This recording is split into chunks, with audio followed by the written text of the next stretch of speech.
We are in Nairobi, Mombasa, Kisumu, Nakuru, Eldoret, Nyeri, Malindi. And we are also broadcasting worldwide on www.spicefm.co.ke, as well as Spice FM KE on Facebook, YouTube, and Twitter. So, we talked about this in passing at about 6 o'clock when he said we'll be having this conversation at this time about unclaimed financial assets. So, very many people, some alive. Now, let's talk about very many people who are alive, who we think are alive, have forgotten that they invested something somewhere, bought shares somewhere, deposited some money in a bank somewhere, and then the banks have not seen this person for a long time. The banks say that they have tried to look for this person and they are not tracing this person. Now, by law, they are supposed to hand over some of these unclaimed assets after a certain time to a certain organization. Others, you passed away. There was no proper communication with your, the way Kenyans are. Mali yangu ni yangu. You do not want your children to know exactly what you own. Bro, you've skipped somewhere. Wife. You don't want your wife to know. Children come later. you do not want wife to have a clue. That you have an asset somewhere. And then unfortunately, you meet sudden death. Oh, boss. Without proper communication. So what happens? Anyway, and that's the reason why now this morning we're joined by John Mwangi. He's the CEO and Managing Trustee of the Unclaimed Financial Assets Authority. Good morning, John. Good morning. Thank you for coming and welcome to the Situation Room. Thank you very much. Umekuja na pesa kidogo ya. We can claim. Ya kuondoa baridi. Wonja. I wish. No? So, did I get that introduction right? Yes, you got it right. Yes. What is this that makes people... Let's start with the people who are alive. The people who have died. That one we can understand. Right. Let's start with the ones somebody who's alive somewhere. Yes. And they have not claimed their assets, financial assets. Yes. Explain. Okay, thank you very much. And thank you, Spice Radio, for hosting me in the studio this morning. I must also admit that I heard about this radio less than a week ago. So life is a learning curve. Yes. About unclaimed financial assets, it's good first we begin by the journey of how it came into being.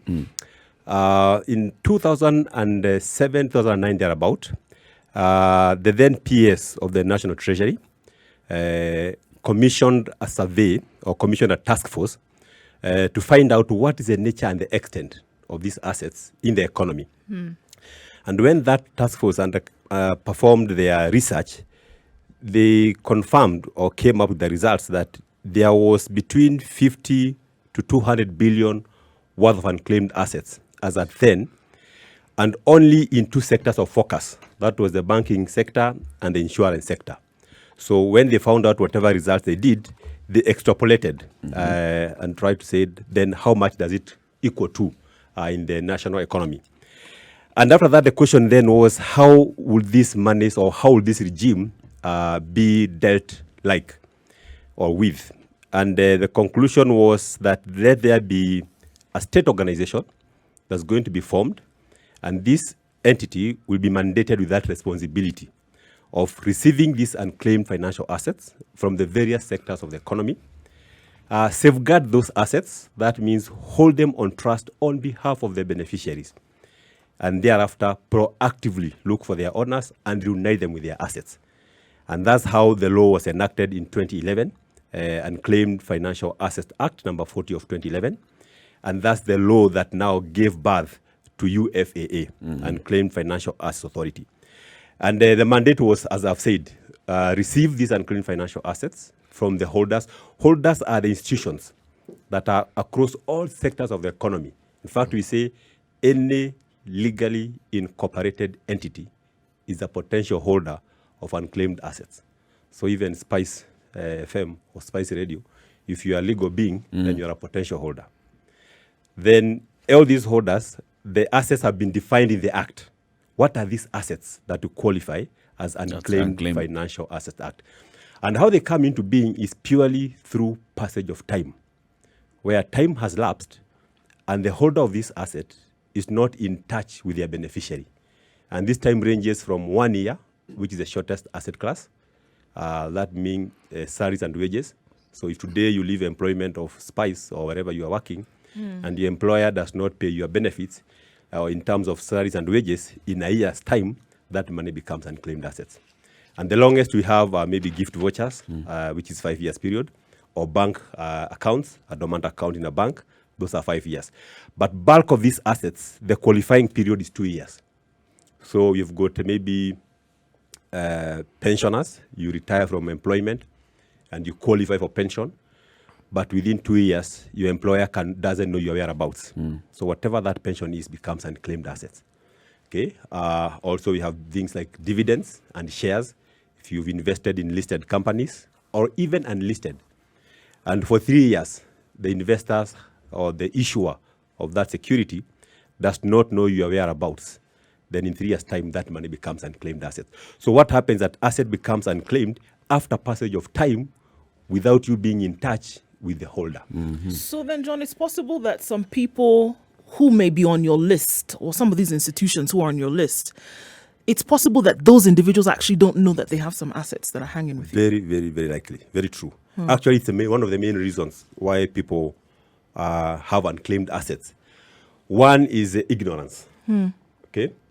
You just ignore, depending on the nature and the value of the assets. Like an example I gave of dividends.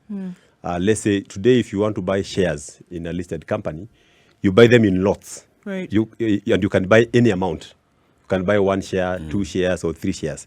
But when you are selling, you cannot sell in less than 10 units.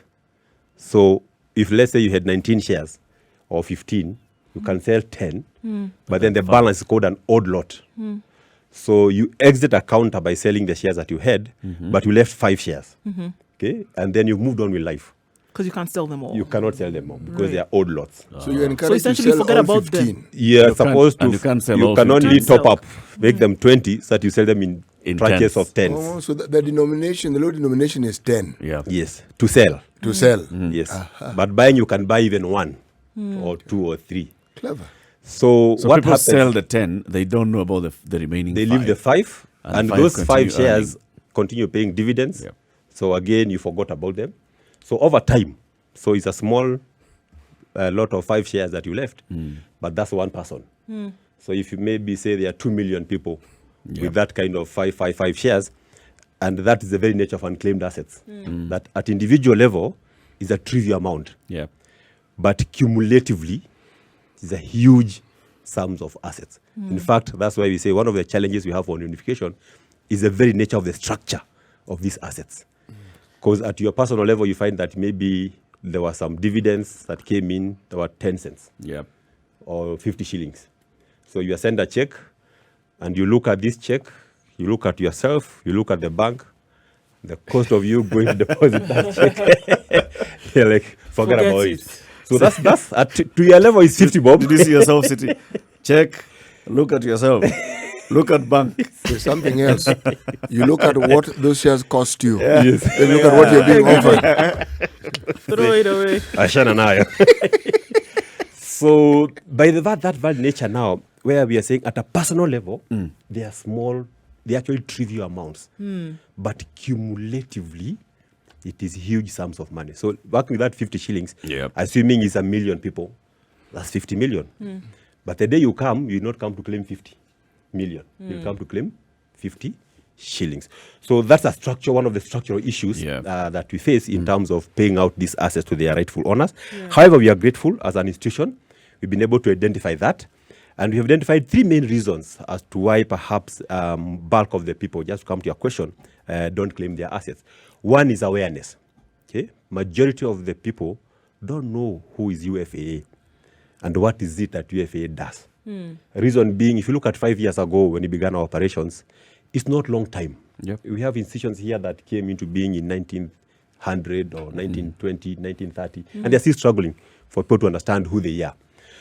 So for us is that awareness levels in terms of the general public. Yep. Who are we and what do we do? Number 2 is the structure of those assets, as I have said. Okay, being that at individual level, they are trivial amounts. And thirdly is the nature of the law. The way the law has been crafted, it is prescriptive. as to how we should pay these assets. Because remember, these are monies you're dealing with. And unless there are very clear rules of the engagement, it can easily be abused. Yeah. So how should you, can I just ask then, I think that was very interesting that you said that the law is prescriptive then as to how these assets should be paid out. Before we get, how should they be paid out? I mean, it seems that it would be very simple. This is someone's money, locate the individual, pay. Give them their 10 Give them cents. their money. Yeah, Why would it be any different? As they say, it's easier said than done. Because if you look at our law, we have got the act that creates us. And then together with that act, we've got regulations.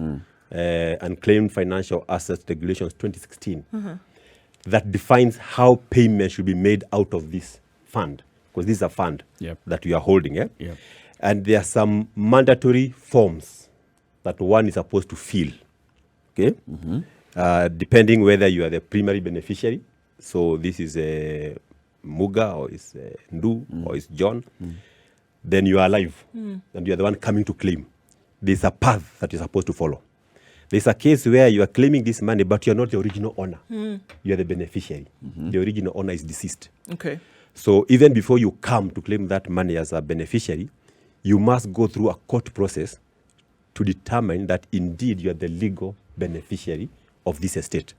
So again, there's a certain form that you fill to that effect.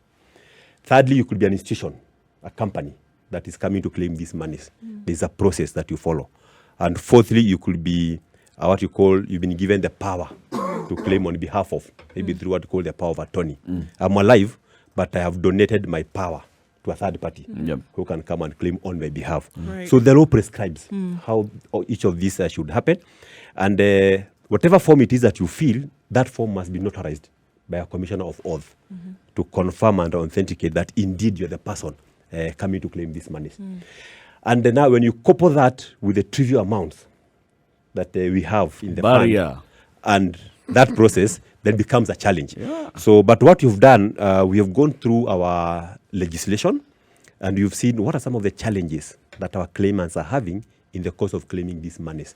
And we've made some proposals in the change of the law to differentiate this mode of claiming. Because you see, it doesn't matter whether you're claiming 1 shilling or 1 million.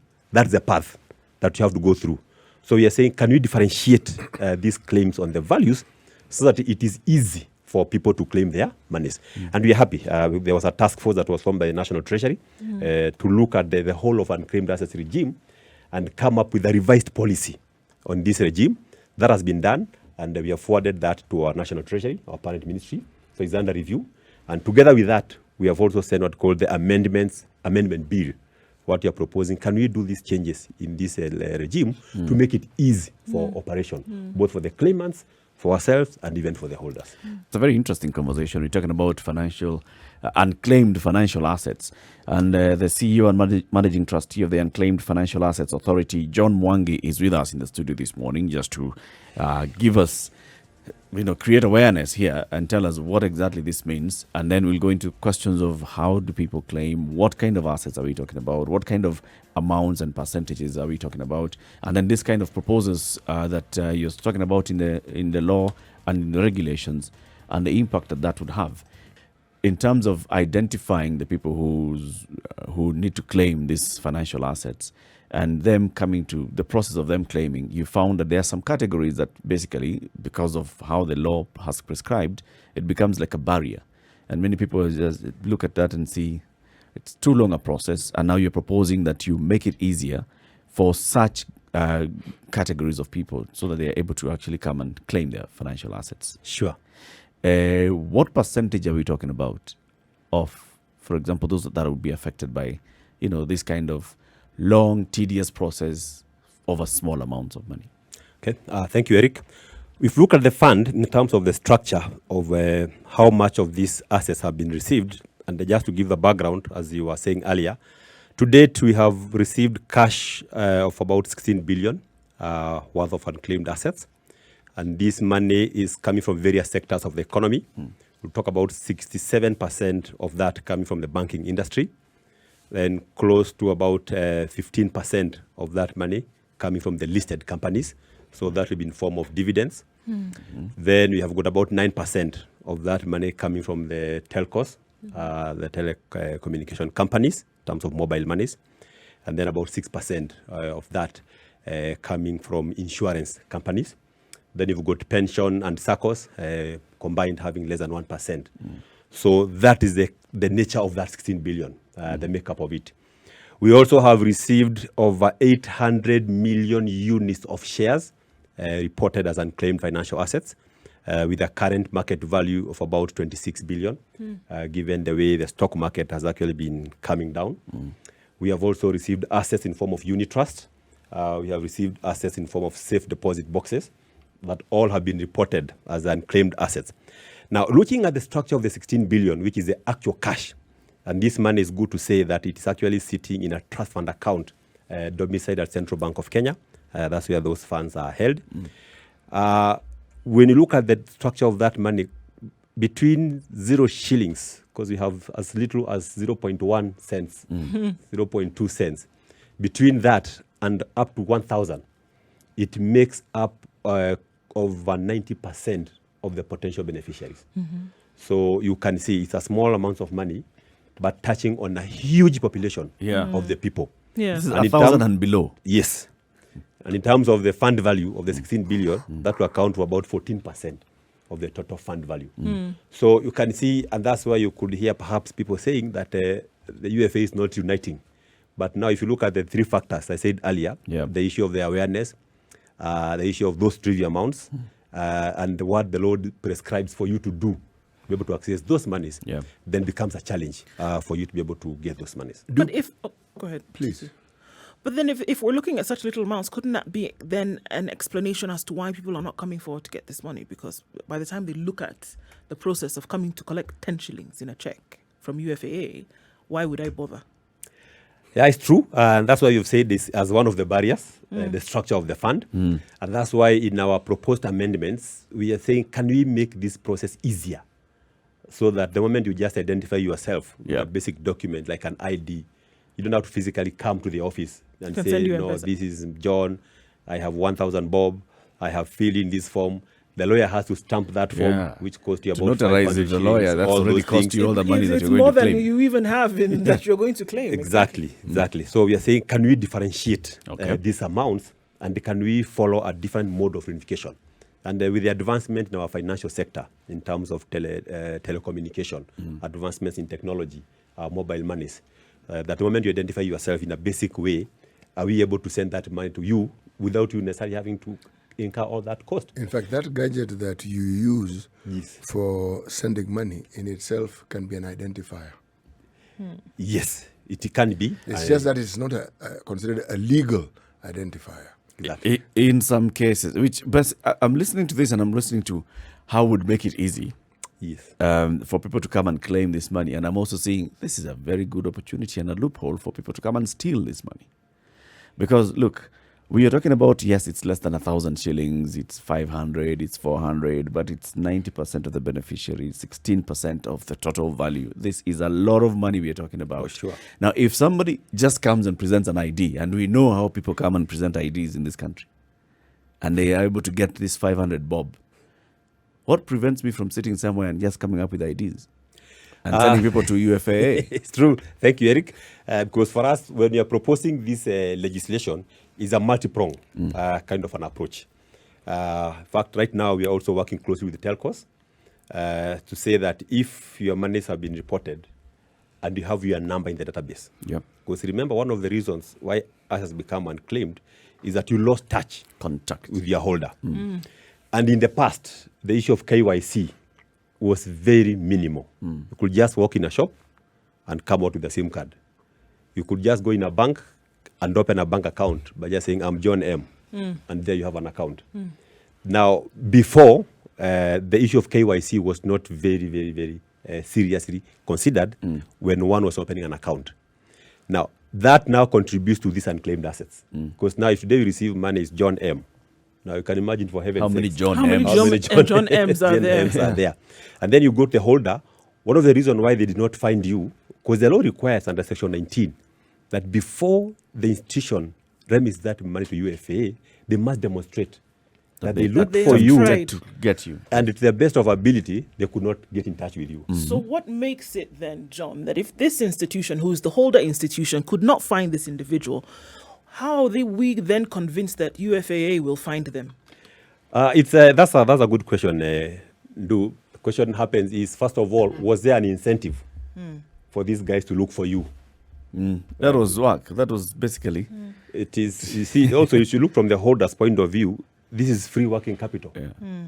The more I don't find you, The more I have the cash, better yeah. it is for me At least to for 2 years. keep on trading with these monies. Yeah. But that notwithstanding, we are saying that there was no that legal requirement on their part to look for you and pay you your money.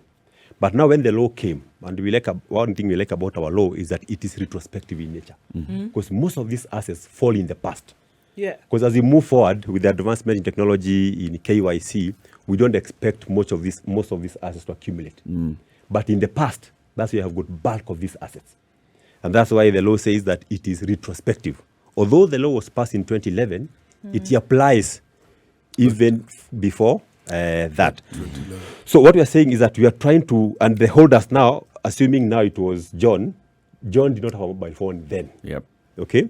But today, John has a mobile phone. How far back does it go? When you talk of retrospective, it is, now you go to the holder. So there's no limit. There's no limit of to how back it As goes. long as you have something, you're holding something and you do not know whose it belongs to. Exactly. Hand it over. Two questions I wanted to ask. Huh? Yes. One, among the people who could be possible claimants, do you have people who expect pension from NSSF? We have not received reports from NSF on unclaimed financial assets, but we have received unclaimed assets in form of pensions from other institutions. From other institutions. But not NSSF. NSF has not filed the reports with the authority yet. Okay. What about from government agencies that probably deal with absentee landlords? Because if there's an absentee landlord over a period of time, they will usually, the fact that they're a landlord means that's an asset that may not have someone claiming it. Do you have assets coming from the government being brought to you? Do you have government agencies reporting this? Yes, we do have government agencies that have reported on unclaimed financial assets. But one thing to appreciate, Muga, is that our law is restricted to financial assets. So we don't deal with non-financial assets.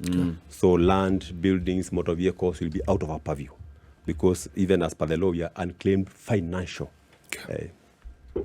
So it only deals with basically cash. Cash and near cash. Okay. Yes. So back to the question that Ndu was asking. This organization was not able to identify John M. Yes. And it's holding some money that belongs to John M. Yes. Money is sent over to UFAA. Yes. How does UFAA find John M? Very good. So what we have done, if you look at this 16 billion that we have received, because we get reports, what the law requires is that you compile this report as at 30th of June of every calendar year, and you report that money and the beneficiaries to the authority on or before 1st of November of every year. So when these monies come, the holder is supposed to notify you in form of writing that John M. will try looking for you. We can't find you. This is dividends that were declared 3 years ago, and they are due to be reported to unclaimed financial assets. So if you don't see you by this time, we are going to file this report. And therefore, when you come, you'll not come to us, you'll go to the authority. So when the money comes to us, what we have done for all those monies that we have received, if you go to our website, www.ufaa.go.ke, we have uploaded all those names that have been reported to us. Okay, so if you go to our website and you key in and you search maybe Eric, but maybe perhaps your second name, or Muga, you will see all the Mugas that have come. Then it's up to you to see what's your second name, what's your postal address. So those are some of the indications that you get. Now, once you get that, the next thing is that we'll tell you, where did this money come from? So maybe you'll say this is a dividends that came from counter X. Okay? So now for you, now when you come to claim, you have to tell us that, yes, I'm so-and-so. I got this letter from my registrar telling me that I had this amount of shares or dividends, and they have come. And this is the report. My name was appearing in this report. then are able to verify your identity as your full name. We're able to get in touch with the holder and confirm that, yes, indeed, it's a guy who came. But by that time, the guy had no phone. So if by now you have the phone, you're able to verify also through the mobile telcos that indeed this is so-and-so. And then that will be able now to pay you. So there's a lot of rigorous verification process that we carry out internally and in partnership with other government agencies. Okay. So that we make sure we pay the right person. So that's all is going to answer that the other question that I asked earlier of how you can just verify that somebody coming with an ID claiming to be It's Eric me. Latif Yeah. is the one that actually had some shares somewhere Yes. in some collapsed organization. We have in the studio this morning John Mwangi, the Chief Executive Officer and Managing Trustee of the Unclaimed Financial Assets Authority.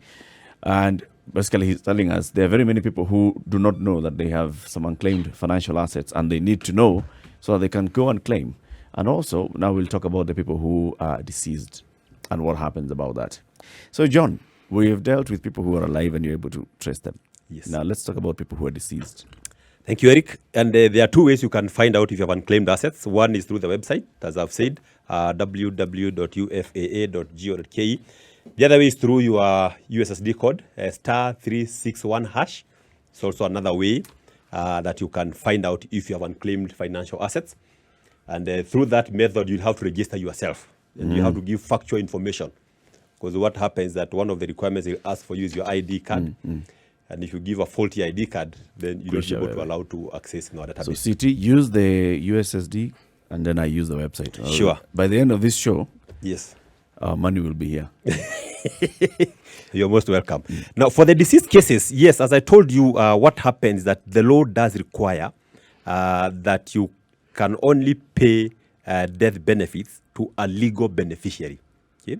Now, what happens is that it is not our duty or the responsibility of UFAA to identify the legality of the beneficiary. So the aspect of identifying the legal beneficiary is the responsibility of the courts of law. Okay. So you have now to go and carry out that process separately and confirm that, yes, I'm John and I'm the administrator of the estate of Muga. And the courts have given you that responsibility. So when you're coming to claim on behalf of, that is a death benefits, and you claim through Form 4B, then you're supposed to demonstrate to us that you've got those confirmed grants, okay, that the courts have issued that, and they have confirmed that indeed you are the legal beneficiary. So, and again, that portends another barrier, because most of this nature of our culture, as I heard you saying in the studio before I came in, most people don't want to say what they have, and rightly so, because in some instances you can be discounted into from future value to present value, and depending on how much you are holding, the question will be: are you better off alive, or Are you an asset or a liability? So it's a cultural issue that perhaps we have to deal with it as we move with the time. You can be made an ancestor. Real fast. There's money You involved. can be converted absolutely. into an asset. Yes. So because of that fear, and perhaps because of what you go through to accumulate those assets, most of the founders of these assets are not quick or at ease to disclose what is it that they have. And because of that, somebody dies, but the beneficiary does not know that this guy had a lot of money in the bank account. This guy had lots of shares. This guy had taken an insurance policy, and nobody knew about it. So because of that, then guys don't know whether they should go to courts of law and get these assets being administered.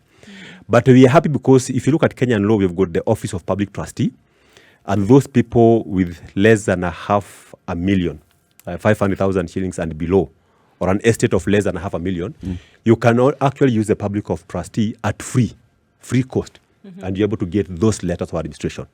Because again, going to the court process is not only costing matters of time, but also in money. It costs you to get those letters. So for death beneficiaries, there's that other secondary function that takes process outside us. But it is very important as part of our mandatory requirement for us to pay you. Office of Public Trustee. Yes. Where are they based? Office of Public Trustee is based in AG's office. So for those people with estate of less than $500,000, they can actually get that service free from that office. And once they get those administration letters, they can have them confirmed by actuary courts, and you can use that to launch your claim. Okay. John, you're currently asking Kenyans to come, or asking people to come and claim this money.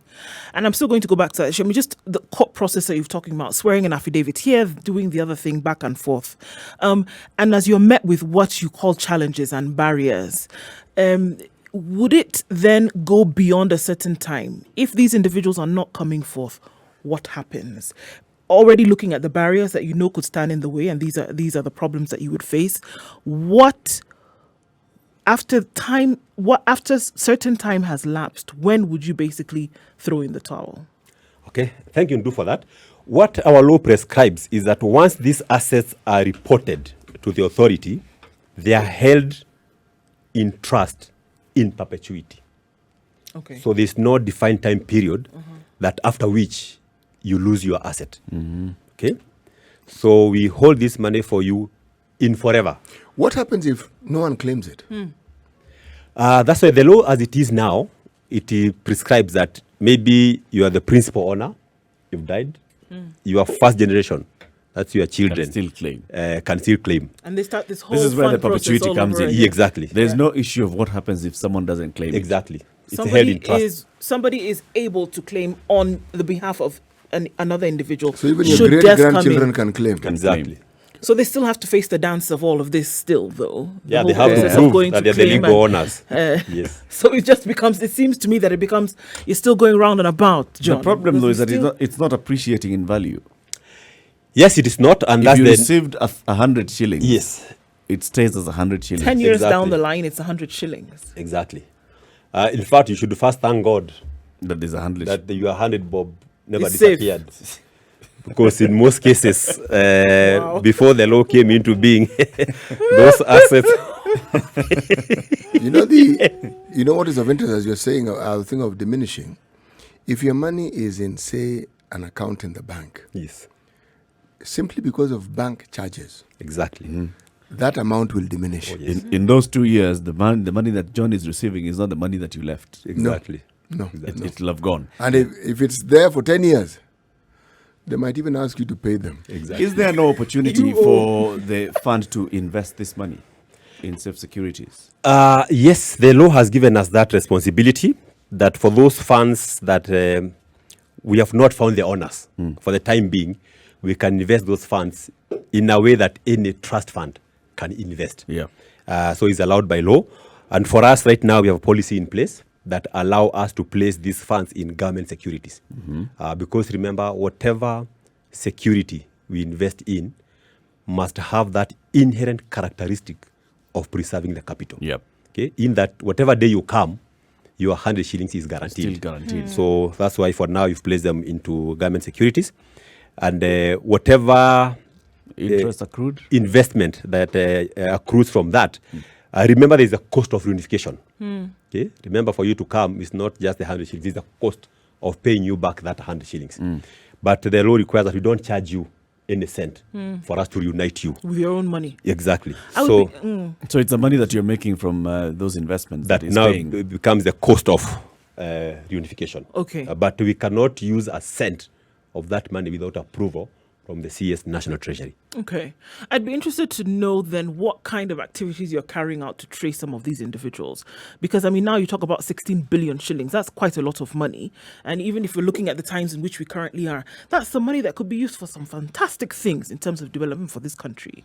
So what are some of the things then that you're involved in, or some activities that you then plan to get hold of some of these individuals? Could be CT Muga. We'll find out at the end of this hour if his money is sitting there. But I mean, what are other things that, apart from a USSD code that you could use, what are some other things that you're doing to try and get hold of these folks? Thank you. We have actually a multi-pronged initiatives that we are deploying to reach to as many claimants as possible. One of them is that we've partnered with the Ministry of Interior and National Coordination through what we call National Government Administrators, or the NGAOs. And that's all the way from the regional commissioner all the way to the sub-chief, the village elders in the village. And what we've done is that for those names that we have received and they have said their addresses where they live, we've given those names to the ministry, and through the partnership that we have with the ministry, we are actually on the ground trying to tell you that if you're so-and-so, please, certain assets have been reported to you, please follow this process to claim your monies. So that's one, partnership with the government institution. Number two, we have signed MOUs with various regulators, okay, as our peers, and is actually provided for in our act. And what we are telling these regulators is that as you go about sensitizing the public on your mandate, please also notify the public of UFAA, okay, and that we've got unclaimed assets here that we are looking for the owners. In fact, we are so proud of ourselves because we are the only government agencies that looks for you and tells you, hey, you guys, We have your government has some mullah for you. Please, please, come forward and and claim this. So we've got those partnerships with the other regulators. We have also partnered with media houses. A lot of campaigns we are doing to sensitize the public.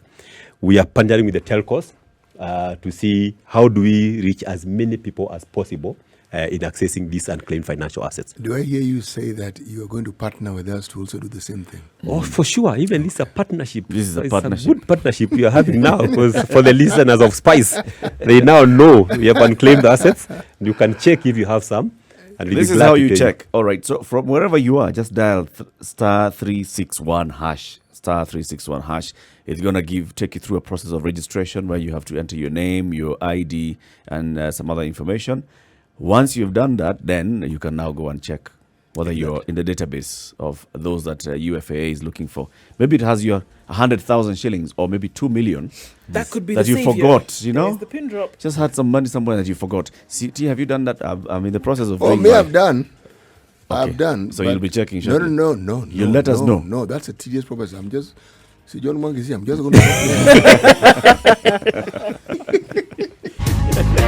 Information is power. I know it is. The same kind of thing that we are doing this morning is what the Kenya Port Authority is also doing through kpa.co.ke/cargo. They have an information portal because they realize that there is services that KPA offers. And if you go to kpa.co.ke/cargo, here we're looking at the service charter. Right. So, I mean, general standards that KPA is going to follow can also be found on the portal. And one of those is that it's a 24/7 port service, except on the 1st of May and the 25th of December, which are now obviously public holidays. And you will be aware that when you're in the port, when you're talking to these individuals, CT, who are bringing in your PPEs, when the individuals, if you actually are presenting yourself at the port and you get down there, everybody's going to wear a badge. Now, granted, we know that there's some unscrupulous individuals who might make a badge, but all right. Everybody's going to have a name badge, and you know that they work for the port, and you'll be sure that you will get services within a safe working environment. The portal is giving us access to that information. And there are also standards for port operations that are going to be followed to the letter. 100% availability of aids to navigation. You will be helped. Pilotage, tug, and mooring services within 30 minutes. Discharge and loading within 1 hour of mooring. The container vessel and general cargo vessel or car carrier. Mooring is parking. Yes. So when Mooring you- is parking of a when the- vessel. when the ship is parked. Yes. One of these days, we need to look into this. Discharge jargon. and loading 1 hour. Yeah, I think we should do that one Yeah, day. this jargon. Mooring. Yesterday was Wharf. No. No. Yesterday was Stevedoring. Steve Doring, yes. Yes, that's yes. So Cargo And handling. today is unclaimed. And- so there you go. kpa.co.ke/Captain Cargo. 10 minutes to 8. John Mwangi is the CEO and managing trustee of the Unclaimed Financial Assets Authority. So as CT and I continue this registration trying to figure process, this thing out. we are here. We are trying to register so that we can give us our money. Yes. And just to inspire and encourage you, please, money is money. Eh? You know, in my mother tongue, we only say the only bad thing is a button. That can't buy you anything. Wow. For those that speak your mother tongue and they don't know this, just say it in your mother tongue. Kido kido no kivugo. So the Now, enemy what- here what- is the kifugo. Yes. Yes. What we are saying is that whatever little it is your money. And for us, there's nothing as fulfilling for us as paying you with that 10 bob, 100 shillings, whatever it is, that's your money. And because of the challenges being portended by the COVID-19 virus, we are all cautious. And one of the ways in which the virus actually spreading is through contamination with the documents. Right. So what we've done as an authority, we have a portal. If you go to that same website, you are able to actually find if you have unclaimed assets, and you're able to launch your claim actually through the same process. Yep. Only that will be required to have those documents filled. Then you scan them through the portal, and if they have been duly filled, duly certified as they are, and you have the monies, you give us your bank account or your SACCO account, or even your mobile account. Right now, at least we have done with the M-Pesa. We are able to pay you through M-Pesa. We are touching with Airtel Money, also to be able to have the same infrastructure in place. And you can actually be able to launch your claim end-to-end without you having to come all the way to bring your documents to the Nairobi, office. wherever you are, at the comfort of your desk. Are there people you are paying or people you have paid so far? Yeah. So in the last many. 5 In the years, last how 5 years. much have you paid? Yeah, so far in the last 5 years, we've been able to receive claims worth about 800 million in terms of the throughput, what has come through from a population of about 10,000 people. And of that, we've been able to pay close to 5,000 people with over 430 million Okay. of their assets. Okay. So we have a success story. And on what's the there. delay in the remaining? Could be false claims, other things. What? Yes. Okay. Well, most of them is that most of this, see, remember the law was passed in 2011? 11, Yeah. yes. The first compliance period was in 2014 because after the law was enacted, there had to be a board in place. The board was appointed in 2012. The board met in 2013. Then in 2014 is when they got some staff from Treasury to hold brief as the institution is being created. So the first compliance period was in 2014.